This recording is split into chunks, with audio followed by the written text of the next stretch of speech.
నంద్యాలకు చెందిన ప్రముఖ చిత్రకారుడు రాష్ట్ర ప్రభుత్వ కళారత్న అవార్డు గ్రహీత చింతలపల్లి కోటేష్ ధర్మవీరుడు శంభాజీ మహారాజ్ వర్ధంతి సందర్భంగా ఆయన జీవిత చరిత్రలో కొన్ని ముఖ్యమైన ఘట్టాలు ఒకే చిత్రంలో వేశారు. A3 డ్రాయింగ్ చార్టుపై వాటర్ కలర్ పెయింటింగ్స్తో 9 గంటల సమయంలో వేసి చిత్ర నివాళులు అర్పించారు. ఈ చిత్రంలో శంభాజీ బాల్యం నుండి మరణం వరకు చూపించారు. ఈ సందర్భంగా కోటేష్ మాట్లాడుతూ మహావీరుడు ఛత్రపతి శివాజీ మరణం తర్వాత మరాఠా సామ్రాజ్యాన్ని ఈజీగా జయించవచ్చు అనుకున్నాడు. కానీ ఆ సింహం కడుపున సింహమే పుట్టింది. ఆ సింహమే శంభాజీ మహారాజ్. శివాజీ తర్వాత శంభాజీ మహారాజ్ 9 సంవత్సరాలు పరిపాలన చేశారు. 9 ఏళ్లలో 120 యుద్ధాలు చేసి తన పరాక్రమం చూపించాడు. అన్ని మతాలను గౌరవించారు. ముస్లింలను సోదరిమణులలాగా ఆదరించారు. మంచి క్రమశిక్షణ, బాధ్యత కలిగిన పరిపాలన, స్త్రీలను గౌరవించడం, దేశభక్తి, దేవుని మీద భక్తి, శౌర్యంలో ఇలా అన్ని లక్షణాలు కలిగి ఉండే ధర్మవీరుడు శంభాజీ మహారాజ్ తన తండ్రి స్థాపించిన హిందూ స్వరాజ్యాన్ని రక్షించారు. శంభాజీ మహారాజు వర్ధంతిని పురస్కరించుకొని వారి జీవిత చరిత్రలోని ముఖ్యమైన ప్రధాన ఘట్టాలు చిత్రంలో వేశారు. ఈ చిత్రంలో శంభాజీ మహారాజు బాల్యం నుండి మరణం దాకా చిత్రంలో చూపించారు. ఈ చిత్రాన్ని వాటర్ కలర్స్లో వేశారు.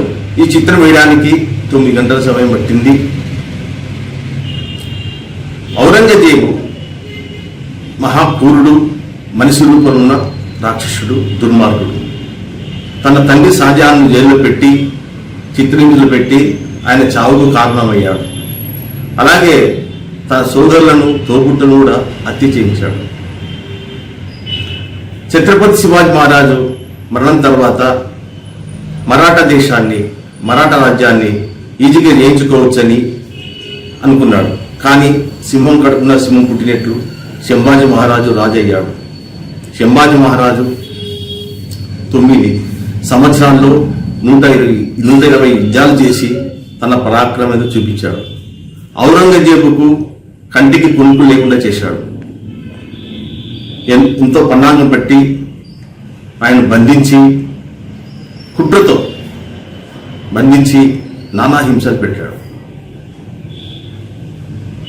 అతన్ని ఇస్లాం మతం మారమని, ఇస్లాం మతంలో మారితే నిన్ను వదిలేస్తానని చెప్పాడు. నువ్వు ఎన్ని హింసలు పెట్టినా నేను మతంలో మారను అంటూ చెప్పాడు.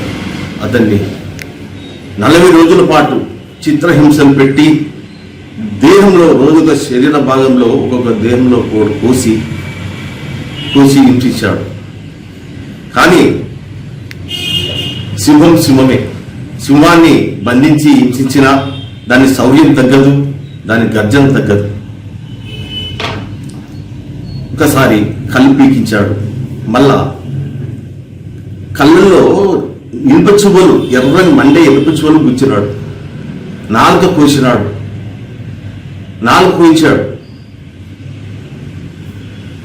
నాలుక కోయించిన తర్వాత మళ్ళా పళ్ళు పీకి చర్మం ఒలిసి నానాక చిత్రహింసలు, అసలు చెప్పుకోవడానికే మాట రావడం లేనంత చిత్రహింసలు పెట్టాడు.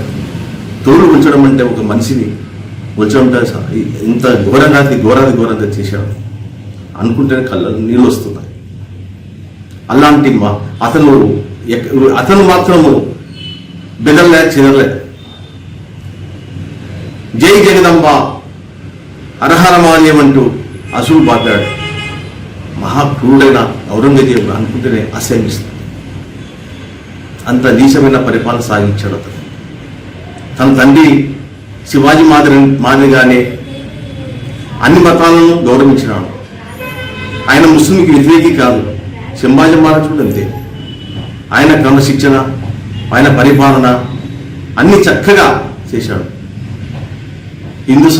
తండ్రి హిందూ స్వరాజ్యాన్ని స్థాపించిన తర్వాత దాన్ని రక్షించుకుని వచ్చాడు. అటువంటి గొప్ప వీరుడు, మహావీరుడు శంభాజీ మహారాజుకు ఈ విధంగా చిత్ర నివాళులు అర్పించాను. నేను చేసిన ఈ చిత్రంలో ఔరంగజేబుని ఒక రాక్షసునిగా, శంభాజీని ఒక సింహంగా కోరినట్లు, సింహ గర్జన చేస్తున్నట్లు వేశారు. అలాగే బాల్యంలో శివాజీ దగ్గర ఉన్నట్లు, అలాగే శంభాజీ మహారాజు జన్మించిన తర్వాత 2 సంవత్సరాలు ఆమె తల్లి బతికి చనిపోయింది. 2 సంవత్సరాలకి అతనికి తల్లి లేదు. మళ్ళా నానమ్మ జీజాబాయితో సంరక్షణలో ఉన్నాడు. తర్వాత పట్టాభిషేకం చేసుకున్నాడు. తర్వాత వచ్చేసి శివునితో పోరాడినట్లు, అతని దైవాన్ని అంటే శివుణ్ణి జగదమ్మను పూజిస్తున్నట్లు, శత్రువును చీల్చి చెండాడుతున్నట్లు ఈ చిత్రం చూపించాను. అలాగే ఆయన చిత్రహింసలు పెట్టినవన్నీ చిత్రంలో కన్నులు కట్టినట్లుగా చూపించాను.